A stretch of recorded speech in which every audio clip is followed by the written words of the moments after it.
So, what's up mga keepers? Good morning. Yan. Pakain tayo ng BBS.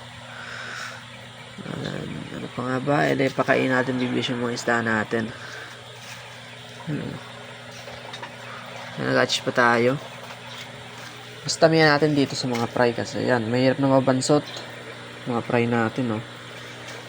Pa 3 weeks pa lang dito. Then dito pa 2 weeks. Ayan, kita nyo na mga lalaki na. Ito yung acre natin, no. TBM.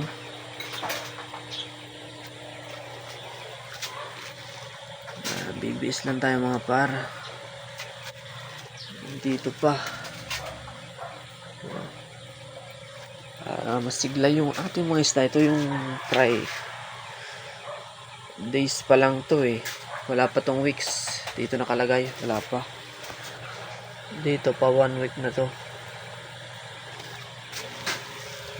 PTBM natin. Good trip sila. BBS. Naman tayo dito sa backyard natin. Mamaya pakain tayong tanghali ng gel food naman. Kapag tanghali, gel food na. Yun o. Tagal mag-drop nito. Ayaw pa ibuga o.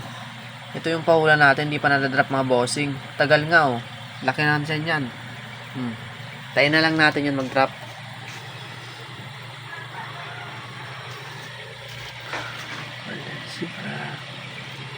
Fry. Ayan. Palagyan na lang sa yellow basket natin kung anong gamit natin na pakain sa BBS. Ako master mga bossing ang gamit natin.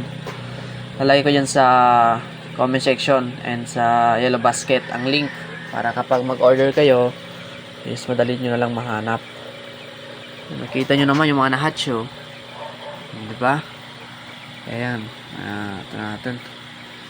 BBS lang natin itong mga isla natin para mabilis silang lumaki. Kaya isang bagsak muna. Takmal mo.